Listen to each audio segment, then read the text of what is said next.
বাসার ঘরে জান্নাত খাটের সাথে হেলান দিয়ে বসে আছে। জান্নাতের দু চোখ দিয়ে অঝরে পানি গড়িয়ে পড়ছে। আজ বাসার ঘরে জান্নাতের স্বামীর সাথে ফুলসজ্জা করার কথা, অথচ অনেক রাত হয়ে গেছে, জান্নাতের স্বামী বাসর ঘরে প্রবেশ করছেন না। জান্নাত বসে বসে ভাবতে লাগলেন। জান্নাত বাসর ঘরে বসে আছে, এর মাঝে জান্নাতের ননদ শেফে এসে জান্নাতের পাশে বসলেন। হাতের মোবাইলটা দেখিয়ে ভাবিকে বললেন, দেখুন তো এই ভিডিওটা আপনার নাকি? জান্নাত মোবাইল হাতে নিয়ে ভিডিওটা দেখে জান্নাতের যেন মাথায় আকাশ ভেঙে পড়ল। জান্নাতের একটা গোসলের ভিডিও ইন্টারনেটে আজ ভাইরাল হয়ে গেছে। জান্নাত চিন্তা করতে লাগলেন, আজ আমার বাসর রাত, কে আমার এত বড় একটা সর্বনাশ করল? লুকিয়ে আমার গোসলের ভিডিও করে ইন্টারনেটে কে ছাড়ল?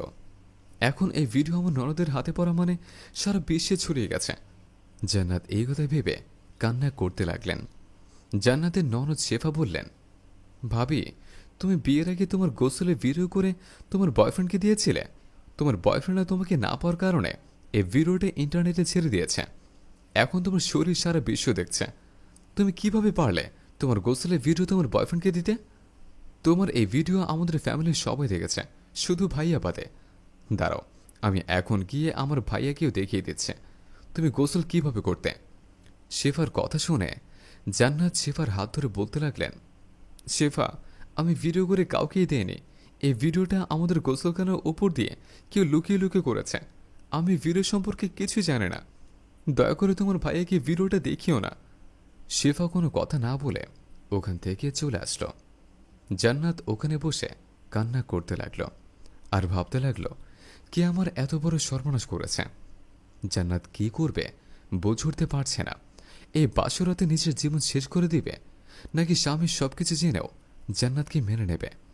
জান্নাত আল্লাহ তাআলার কাছে ফরিয়াদ করতে লাগলো, হে আল্লাহ, আমি তো নিজে আমার ভিডিও করিনি, চুরি করে ভিডিও করে আবার সেই ভিডিও ইন্টারনেটে ভাইরাল করে দিল। তুমি তার বিচার করো আর আমাকে ধৈর্য ধরার তৌফিক দান করো। ড্রয়িং রুমে এই বাড়ির সবাই বসে আছে, কেউ কোনো কথা বলছে না। সবার মুখের দিকে তাকালে মনে হবে এই বাড়িতে আজ হয়তো কেউ মারা গেছে। সবাই সেই শোক পালন করছে। শিবা ওর মাকে বলতে লাগলো, মা, এইভাবে বসে থেকে সারা রাত কাটাবো? যা হবার তা তো হয়েই গেছে। ভাইয়াকে বুঝিয়ে শুনে বাসের ঘরে পাঠিয়ে দাও। শেফার কথা শুনে মা তেলে বেগুনে জ্বল উঠলেন। বলতে লাগলেন, আমার ছেলেকে এই নষ্টমের বাসরে আমি যেতে দেব না। প্রয়োজনে আমার ছেলেকে গলা টিপে মেরে ফেলব। মা শেফাকে এই কথা বলে ইমরানকে বলতে লাগল, তুই এখন গিয়ে বাসর ঘর থেকে ওই নষ্ট মেয়েকে ঘাড় ধাক্কা দিয়ে বের করে দে। এই নষ্ট মেয়েটিকে আমাদের বাড়িতে এত সময় রয়েছে এজোর কপাল। কাল সকালে আমরা বাড়ির বাইরে বের হতে পারবো না। সবে আমাদেরকে নিয়ে সিসি করবে, বলবে একটা পতিতাকে আমার ছেলের সাথে বিয়ে দিয়ে নিয়ে আসছে। ইমরান মায়ের কথা শুনে কোনো কথা বলছেন না, চুপ করে মায়ের কথাগুলো শুনছে আর চিন্তা করছে। আজ আমার ফুলসজ্জা, যেখানে বউর সাথে বাসর ঘরে থাকার কথা, আর সারা রাত পার হয়ে যাচ্ছে। আমরা ড্রয়িং রুমে ফ্যামিলি সহ সবাই বসে আছি। ইমরানের বাবা বলতে লাগলেন, তোর মা ঠিকই বলেছে, তুই এখনই গিয়ে তোর বউর ঘাড় ধাক্কা দিয়ে বাড়ি থেকে বের করে দে। তোর বউর জন্য আমাদের মান সম্মান কিছুই থাকবে না। আমি মসজিদে নামাজ পড়তে গেলে সবাই আমার দিকে চেয়ে থাকবে। এই মুখ দেখানো চেয়ে আমাদের সবার মরে যাওয়া অনেক ভালো। বেয়াদব মেয়েটা এখনো বাসর ঘরে বসে আছে, ওই মেয়েটা মরে না কেন?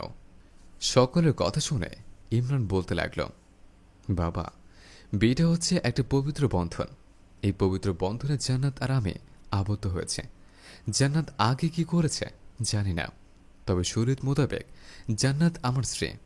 জান্নাতকে আমাদের অবশ্যই মর্যাদা দিতে হবে। বিয়ের আগে যদি আমরা জানতাম জান্নাতের একটা গোসলের ভিডিও ভাইরাল হয়েছে, তাহলে আমরা বিয়ে করতাম না। আল্লাহ তাআলা খেলা বোঝা বড়ই কঠিন। হয়তো আল্লাহ তাআলা আমাদের পরীক্ষা করছেন। এমনভাবে ভিডিওটা করা হয়েছে গোসলখানার ওপর থেকে লুকিয়ে লুকিয়ে। হয়তো কেউ জান্নাতের ক্ষতি করার জন্যই লুকিয়ে ভিডিওটা করেছে আর জান্নাতের বিয়ে, আর এই কারণে ইন্টারনেটে ছেড়ে দিয়েছে। এতে আমি তো জান্নাতের কোনো দোষ দেখি না। আমি জান্নাতকে স্ত্রী হিসেবে গ্রহণ করে নিচ্ছে। আপনাদের যদি কোনো আপত্তি না থাকে আমি বাসর ঘরে যেতে চাই। ইমরানের কথা শুনে মা বললেন, তুই যদি বাসর ঘরে যাস আমি তোকে তেজ্যপুত্র করে দেব। এই বাড়ি থেকে এখন ঘাড় ধাক্কা দিয়ে বের করে দেব। একটা নষ্ট মেয়ে এই বাড়ির বউ হবার কোনো অধিকার নেই। মায়ের কথা শুনে ইমরান বলতে লাগলো, আজ যদি তোমার মেয়ে শেফার এমন একটা ভিডিও ভাইরাল হতো তাহলে তোমার কেমন লাগতো? শেফার শাশুড়ি যদি শেফাকে বাসর ঘর থেকে বের করে দিত তাহলে শেফা কোথায় যেত? একবার শেফার কথা চিন্তা করে জান্নাতকে মাফ করে দাও। আমি তো জান্নাতকে নিয়ে সংসার করব, আমার তো কোনো আপত্তি নেই, তোমাদের এত আপত্তি কিসের? ইমরানের কথা শুনে বাবা বললেন, ইমরানের মা, ইমরান তো ঠিকই বলেছে। ইমরান যদি ওর বউকে নিয়ে সুখে শান্তিতে থাকতে পারে আমাদের আপত্তি কোথায়? আমাদের ছেলের সুখই তো আমাদের সুখ। আমরা দেখি বিয়ের পরে যদি আমাদের বৌমা খারাপ কিছু করে তখন না হয় এমন ডিসিশন নেওয়া যাবে। মা শেষ পর্যন্ত বুঝতে পারলেন যা কিছু ঘটেছে জান্নাতের কোনো হাত নেই। বিনা দোষে কাউকে সাজা দিলে আল্লাহ তাআলা বেজার হন।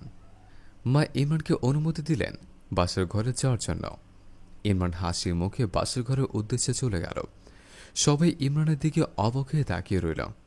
একটা ছেলে কত মহৎ হলে তার স্ত্রীর অশ্লীল ভিডিও ভাইরাল হওয়ার পরও তাকে স্ত্রীর মর্যাদা দিতে পারে। জান্নাত পাথর হয়ে খাটের সাথে হেলান দিয়ে রয়েছে। ইমরান পাশে গিয়ে জান্নাতকে স্পর্শ করতেই জান্নাত ইমরানকে জড়িয়ে ধরে কান্না করতে লাগল। ইমরান জান্নাতকে সান্ত্বনা দিয়ে বলতে লাগলেন, আমি তোমার স্বামী, আমি তোমাকে সারা জীবন স্ত্রীর মর্যাদা দিয়ে রাখব। আল্লাহ তাআলা আমার জন্যই তোমাকে এই পৃথিবীতে পাঠিয়েছেন। আল্লাহ তাআলা নীলাখেলা বোঝা বড়ই কঠিন। অনেক রাত হয়েছে, সবকিছু বলে আসো আমরা ফুলসজ্জা করি। ইমরানের কথা শুনে জান্নাত একটি দীর্ঘশ্বাস ফেলে ইমরানকে জড়িয়ে ধরলেন। বন্ধুরা, আমাদের এই গল্পটি যদি ভালো লেগে থাকে তাহলে অবশ্যই লাইক, কমেন্ট এবং শেয়ার করবেন। ধন্যবাদ।